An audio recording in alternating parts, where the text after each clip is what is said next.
It was the day when we had our last theory paper, and it was also the anniversary of our batch when we first joined CMC. So we decided to go to Rakbag for just to have fun and celebrate. And a few of us also had their birthdays during the week, so we decided we'll also celebrate their birthdays there. We were just having fun, and as it started getting dark, we decided we'll head back home. We were moving in groups, we were having fun. There was a railway track there. A toy train was supposed to move on it. There are 2 tracks, and in the center of it there's an electrical line. So everyone was crossing it. Nothing had happened till then. I looked back and I saw that Ankush was lying on the track. So people were actually calling out to him. They were saying, Ankush gir gaya hai to uth ja. They were telling him to get up since he fell down. I saw very clearly he wasn't blinking. He wasn't moving, he wasn't responding to anyone. So I felt that this is not something that normally he would do. When I saw the central line, I thought maybe it could be an electric shock. So I told my friends who were standing right behind me that I'm gonna touch him, and just in case I get a shock, you guys don't touch me, you just kick me with your shoes. Do not touch me whatsoever. So they prepared themselves for that. I touched him, nothing, I didn't feel anything. And when I looked back, the toy train was slowly approaching us. So I waited for some more, like a few more seconds. He was still not moving, he wasn't responding. So then I decided, okay, fine, it's time to get him off the tracks. So I pulled him off the tracks, laid him on the ground. He wasn't moving, he was totally limp. Since a lot of gathering was around Ankush, so first of all I told the people, extra people standing there, to back off and at least give some air, so that by chance he starts breathing, he can get air to breathe. And then since I saw there was no pulse, so I started giving him cardiac compressions, and Sanal simultaneously was giving him mouth-to-mouth respiration.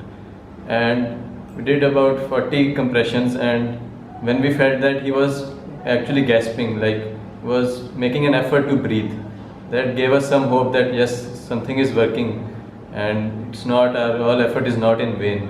And then we continued, and then finally he took some breaths, and the pulse, very weak pulse came back. I measured the carotid pulse, it was very weak, but it was present, it was not zero. The first attempt was to call an ambulance. The first call we did not get any response, and the second call they said that they would take about 5 to 8 minutes. Then the next option was to book a cab, and the cab option was also like up to 3 minutes. So the only viable option left at that point of time to take Ankush to the hospital was only through the auto. And luckily, after Karanveer gave a chest compressions, he started breathing. Right after he started breathing, Sanal along with a person from Rakbag picked him up, rushed to the auto, and luckily we got an auto. So we told the auto driver that this is a very serious condition and you need to take us to the CMC hospital as fast as possible. As soon as we left the park, I called my dad, and I told him exactly what had happened, that one of my batchmates had been electrocuted and we were bringing him to casualty. Throughout the entire route, we did rotations on what all to do to CPR and mouth-to-mouth. We continued with the CPR and mouth-to-mouth throughout the entire route from the Rakbag till the hospital. It was peak time, it was rush hour on Brown Road, and Brown Road is one of the most busiest roads in Ludhiana because it is the industrial city. So we had the challenge of taking Ankush from Rakbag, which is a little away from the hospital, to CMC. So now time wasn't on our hands. We had to act quickly or it was a life at stake. So what happened was, we got into the auto immediately. The auto driver was efficient. He tried to whiz past traffic. We reached, but we encountered our first roadblock at the Brown Road. Meanwhile, Sanal and Karanveer were on their scooters, and here we have to thank 3 random people, the 3 random good Samaritans from Rakbag. We don't know their names, we don't know who they are, but they came with us all the way on their scooters. They actually got down at Brown Road, they ran through the traffic, and then they diverted the cars so that our auto could go. And in the auto, Nishid and I, we tried to resuscitate him from whatever vague memory we had from our classes. So when we checked his pulse, he didn't have a pulse. And Also, we gave mouth-to-mouth and chest compression, but it wasn't very efficient. But whatever we could, we tried because we were moving auto, so we couldn't reach 100% efficiency.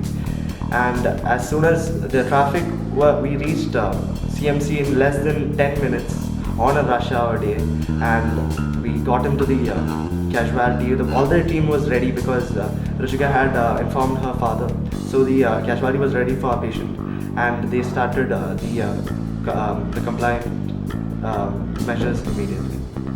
So my dad's the head of cardiology. So when I called him, he sent his entire team to the casualty as soon as he found out that there's a student who was electrocuted. So the whole casualty was already preparing for resuscitating him as soon as he came. What is important to say here is that during our first year, we had just one class regarding this, about what emergency steps we're supposed to take in a given situation. All of us had one single class to know how to resuscitate a person, how to give a proper CPR. But the important thing is, when we were taught the same thing, enough stress was laid on it and its importance was conveyed to us. And because of that, all of us were kind of aware of what to do. And none of us lost our cool at that time. And I think it's thanks to what CMC actually taught us, because it's because of them that we were able to save a life.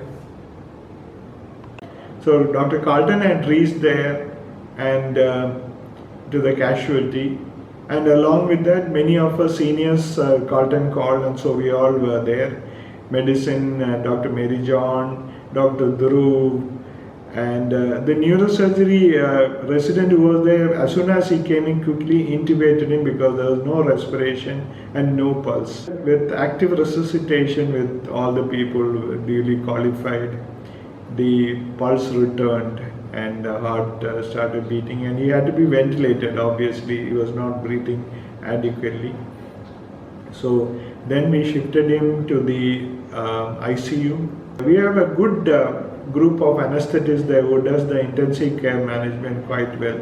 They thought they'd cool him down to bring down his core temperature to 33, 32 degrees of Celsius. That is, so that the body metabolism could be brought down. And we had all the lights put in for monitoring, including the venous monitoring, the urine output, and we had to get a CT scan done, and then later an MRI so that to see the brain function. And also, fortunately, his pupils were not reacting, but it was not dilated, so there was hope. And the urine, of course, with this we always find there is some breakdown of cells, etc. Fortunately, we are monitoring him for all the problems. So the entire team was there, nephrologist was there, neurologist was there, and the entire group was looking after him, and headed by Dr. Gaurav Bhatia, who is the chief intensivist. We let Gaurav manage him because he is very good at it, having been trained in CMC and in Australia. And although we did not have any other gadgets other than the routine one, managed him well, and on the third day he was sitting up. And it was nice to know that at the end of all this he was able to go home. He still has to take his practical exam later, which I'm sure he will come back and do the needful. It was nice. The entire newspapers, all of them in Punjab, carried this story, so that this is what others should do, and CMC set the examples for them. So we need to praise God for the blessings on him, and also give kudos to his classmates who resuscitated him. And few of them were there during the Independence Day. We recognized them during our Independence Day celebration in the college campus. Thank you.